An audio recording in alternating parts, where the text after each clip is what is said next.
तर नमस्कार मित्रांनो, आजची जी कथा आहे ते एका अमेरिकन डॉक्टरची आहे. आणि जे लोक विचारतात की देव आहे की नाही, जे लोक विचारतात की देव संरक्षण नक्की करतोय काय, जे लोक विचारतात की पुण्य केल्यानंतर काय फळ मिळतंय, त्या लोकांसाठी ही कथा आहे. आणि अमेरिकन डॉक्टरची कथा कशासाठी, तर आमच्या हिंदुस्थानातल्या भारतातल्या ज्या अनुभव आहेत त्याच्यावरती फार लोक विश्वास करत नाहीत, त्यासाठी ही अमेरिकन डॉक्टरची आत्मकथा मी त्यातल्या एका प्रसंगाचा उल्लेख करत आहे. आणि हे तुम्ही नाथखोळा बेळगावकरवरती बघताय.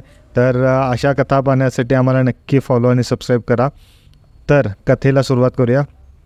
तर अमेरिकेमध्ये एक माणूस जो डॉक्टर झाला आणि तो पण असंच पैशाच्या मागं लागला होता. पण एक दिवस त्याला बायबलमधून एक कथा ऐकण्यास मिळाली की हां, असं सेवाभावाने केल्यानंतर देव तुमच्या पाठीमागे थांबतो आहे.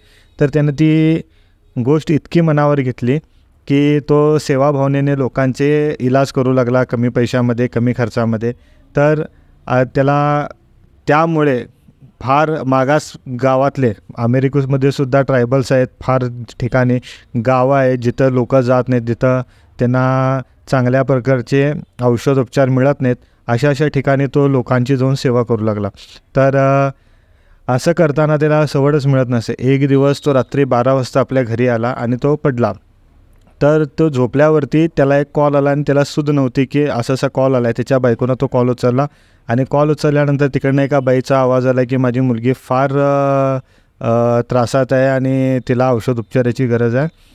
तर आता मी काय करू, तुमच्या जरा मिस्टरांना लवकर पाठवा. तर ती बाई सांगितली की नाही, ते थकून आत्ता चाललेले आहेत आणि ते झोपलेले आहेत, त्यांना मी उठवणार नाही, मी त्यांना सकाळी पाठवेन.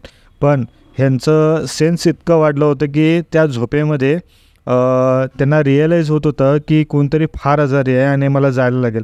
तर त्यांनी त्या सबकॉन्शियसमध्ये म्हणजे झोपेतच प्रश्न विचारायला चालू केले की काय झाले.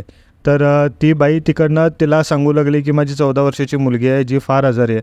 तर तिला ताप आहे काय, ह्याने विचारलं. होय, किती आहे, तर 104 डिग्री सेल्सिअस असा ताप आहे त्यांचा आणि फार ताप वाढला आहे, तर तुम्ही लवकर या. मग असं म्हटल्यानंतर तो झोपेतनं अचानक जागा झाला, आपली बॅग घेतला, आपलं ते स्टेथोस्कोप घातला आणि तो निघाल्यानंतरला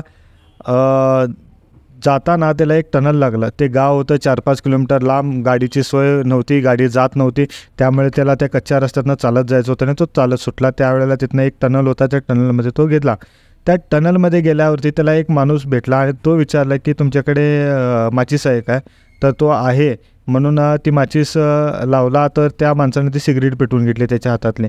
सिगरेट पेटवल्यानंतरला तो पुढं चालला. त्या पोरगीचा जो का औषध उपचार करायचा होता ते केला आणि वापस येत होता. परत तोच माणूस त्याला भेटला आणि विचारला की तुमच्याकडे माचीस आहे काय, तर तो आहे म्हटला आणि परत त्याने एक सिगरेट पेटवून घेतली. मग त्याच्यानंतर हा पुढे गेला. पुढे गेल्यानंतर दुसऱ्या दिवशी सकाळी ह्याला कॉल आला की असे आमचे एक सिनियर डॉक्टर आहेत, ते असं ट्रायबल एरियामध्ये गेले होते आणि येताना त्या टनलमध्ये एका व्यक्तीने त्याला फार मारून लुटले आणि त्याला अर्जंट औषधोपचाराची गरज आहे आणि तुम्ही लवकर या.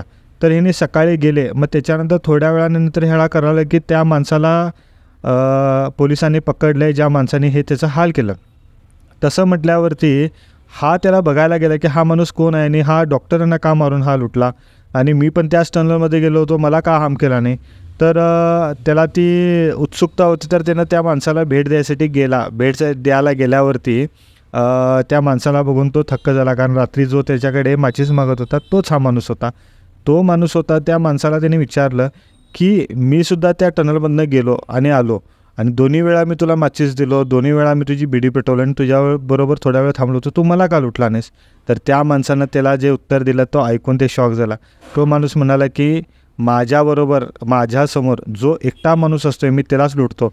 तुम्ही ज्या वेळेला आला, ज्या वेळेला माझी बिडी पेटवला, त्यावेळेला तुम्ही दोघं होता आणि ज्या वेळेला तुम्ही येताना मला परत भेटला आणि तुम्ही मॅचेस लावला, त्यावेळेला पण तुम्ही दोघं होता, त्यामुळे मी तुम्हाला हात लावलो नाही.